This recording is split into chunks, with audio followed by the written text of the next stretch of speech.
Anyway, sorry. One of the reasons I kind of paid attention to what you were doing is because you had posted that you had done a book that kind of really hit you. I think Yeah. Oh, I remember Shut that It Down. post. Yes. Yeah. And I've listened to a bunch of it. It's kind of a long one, and Yeah, it you is know, long. and so tell me about that. So Totally. So Lisa Fithian wrote "Shut It Down," and she's a political activist. She has been an activist longer than I have been alive. She has been protesting and doing direct action longer than I have been around.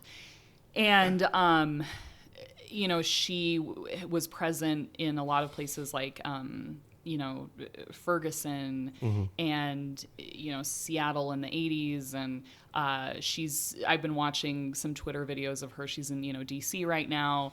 And that book, I'm a little bit of a political junkie anyway. I'm a little bit of a nerd about it. I do like, a lot of people hate politics. I am not that way. I love the process. I really like learning about it. And then, as a result, I, have a lot of opinions.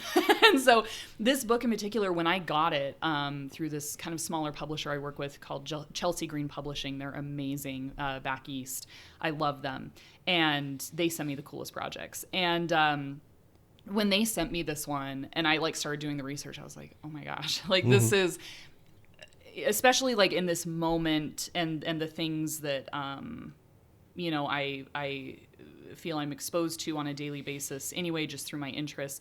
It just was it was a very powerful moment to narrate a book like this of somebody, an example of somebody who doesn't just talk about it and the things that are important to her. She spends a huge portion of her life actually, physically putting herself in the location to make a difference. And so there was hard stuff in there. There's really hard stuff. There's a whole section on where she post Hurricane Katrina is down in New Orleans, and that is that was intense to narrate. There was one particular I at this point, I can kind of lose myself in a book, and especially with fiction, if there's a murder happening or something really dramatic happening, you feel that in your body as an actor for sure. But it's interesting for me because in nonfiction is where I will sometimes have to take a beat just to because when I was doing that section where she was talking about post Hurricane Katrina, there were moments I had to just kind of hit stop for a second and sit with it because it just it affects you personally. It's it's intense to learn about, the things that are actually happening. Even though I'd done research on that before, you hear somebody's firsthand experience of what was going on, and it's just really intense. So that book just, well, it's a fascinating book. yeah, It really is. It is. And it's cool to be able to be trusted to tell someone's story like that. And it can feel overwhelming at times, but it's just reminding myself, you're just telling their story, and how would you want to hear this story and be them in this moment? That's your job. So yeah, that was a important book for me. For sure. That's interesting to think about putting yourself in those places with her and with the people that she's describing. And to me, it's a fascinating book on a lot of levels. I'd recommend anyone, listen to it or read it. Even if you're not of her political stance, because it's very thoughtful about what she's doing and why. Seeing, it's like either kind of backing up or expanding your perspective or seeing someone else's perspective on it. Yeah. But her description of the techniques they use to try to make change is the same regardless of wherever you're at on some political spectrum or anything. Yeah. And I think it really put me in a position of, okay, I'm starting to understand why I believe what I believe, and that's a thing that people have to come to. Yeah. But then it's a conversation about what are you going to do about it? Yeah. What are you willing to put yourself? Right, because one of the reasons I don't really appreciate politics as much as maybe you do is because of the way it's presented to me on a daily basis through Facebook, through Instagram, through Twitter. Yeah. I can't do that. Yeah. Because people, you get an amount of maybe not anonymity, but you're. Did I say that? Yeah. You Anemone. said the word. You did it. Close enough. Even if you're not anonymous, you're not there next to the person, and you're going to say things that maybe you wouldn't say, and it's very filtered, and you're not taking an action. You're typing on a keyboard, right? And I think without that aspect of, without the filtering and the impersonality, I just made up a word. Yeah, but I know of the internet, people would behave a lot differently, and I'm wondering if we would have a lot more progress. Yep. And things would change. It's fascinating to me, being a pre-internet guy and a post-internet guy. Totally. I know to see what how you the mean. conversations are changing, and how the shift in the way things move and how they move is so different, and I haven't really got a grasp on it yet. Yeah. Of the culture is changing through this exchange of digital, of 140 characters here and there. Yeah.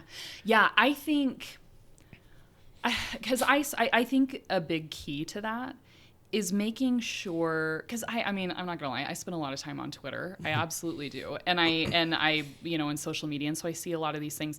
But I think the key is to read books. Which nobody does. Or listen to books if that's what you're into. Well, I am a reader. Like I'm a big reader, so I love reading books. And one of the books I really recommend to people when it comes to stuff like politics and understanding different perspectives. There's this book called So You Want to Talk About Race, and the author's amazing. Her last name is Oluo. I hope I'm saying that right. Oluo. She's remarkable, and it's books like that, like actually immersing yourself. Not even if it's on that subject, but like read books from authors who are not the same race as you. Read books for, whether they're fiction or nonfiction. Like, and just, I think that is the answer to a lot of that, because it also helps you. It also helps you when you're confronted with someone saying, oh, but this is what's happening, or, whatever. You can stop and go, okay, so I have the information, or I have the critical thinking ability to think this through and understand, what's actually going on here, and what may be right and what may be wrong. And I think a reason I like to do, and I'm so happy that I've been able to do these political nonfiction books and a lot of books about activism and grassroots organizing and things like that, is because no matter what industry you're in, no matter what you are doing, you will be confronted with it at some point. And I can give an example in the voiceover industry right now. There is a voice actor who has made a big living for herself, presenting herself as a Black woman. She is not. And doing the equivalent of what essentially would be like vocal blackface. Like that's what she's been doing. And people started to realize this within the last year within the voiceover community. And she handled it terribly, handled it absolutely terribly. And it's really, there's been a lot of conversation about it. And a lot of people in the industry are handling it incorrectly. A lot of people are handling it great. And the people that are handling it correctly are the ones that educate themselves and are learning about these topics. And I'm grateful that I am one of those people, because then you can also talk to others about why, because I've had those conversations with my voiceover colleagues. Okay, so explain me, like, I know this is a problem, but why? And so we can have those conversations.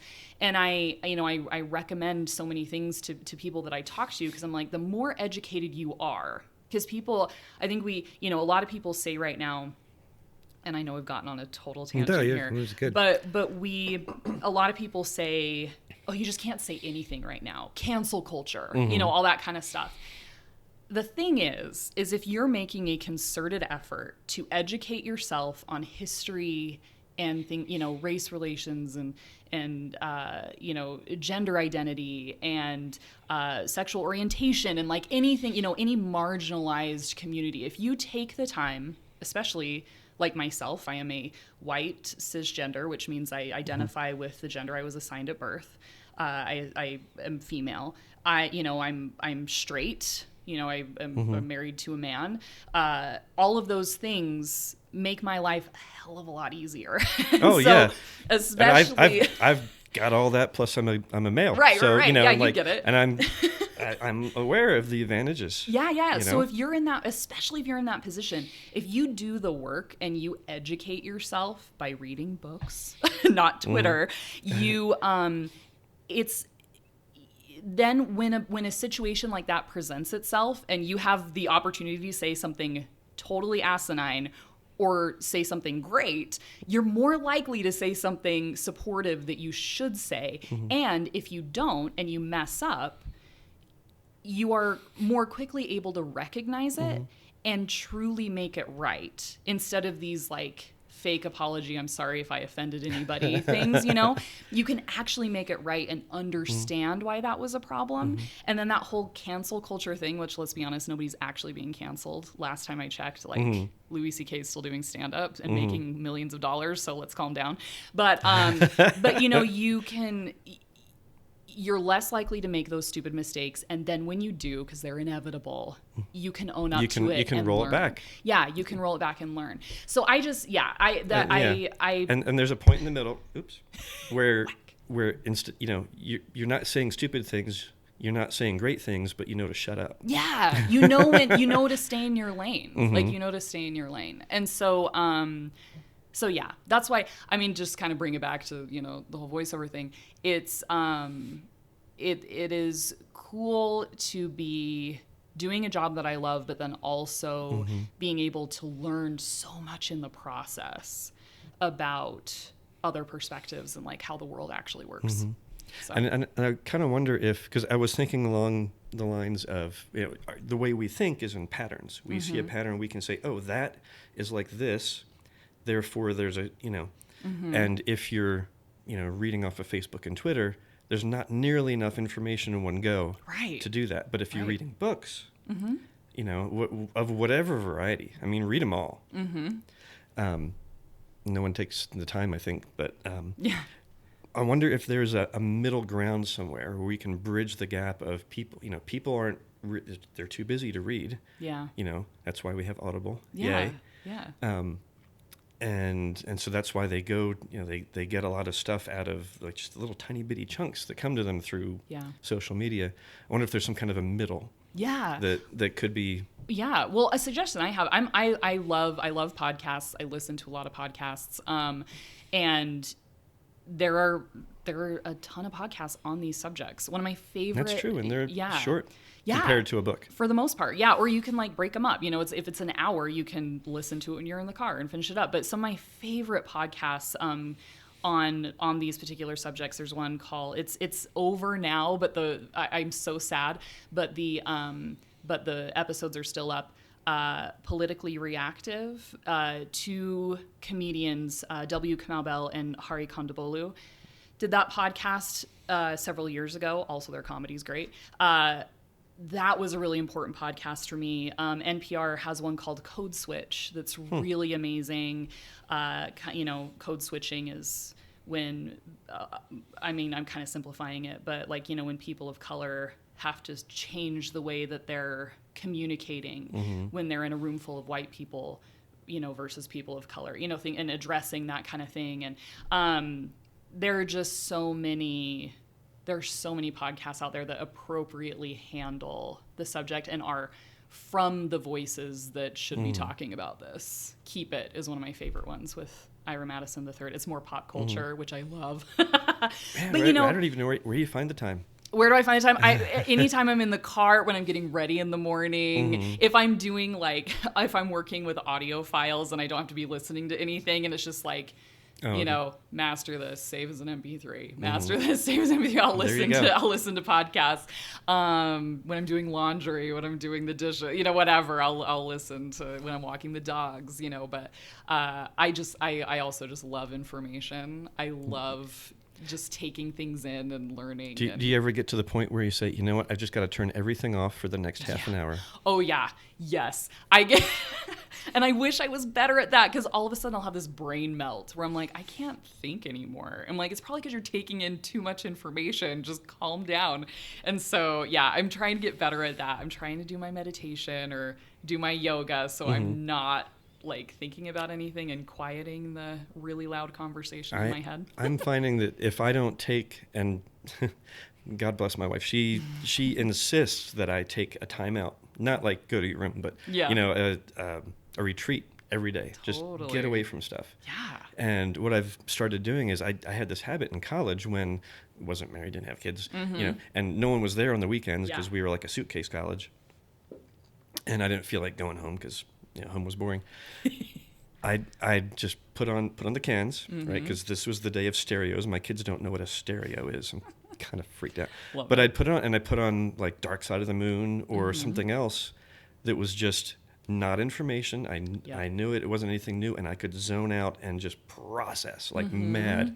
And I'm starting to do that again, and oh my gosh, it feels good. Yeah, isn't it crazy? Like when you give your brain a break. And then realizing too how little we do that. We don't. I miss it. So yay, I get to do that now. Yay! Putting the time, but we've got a little bit of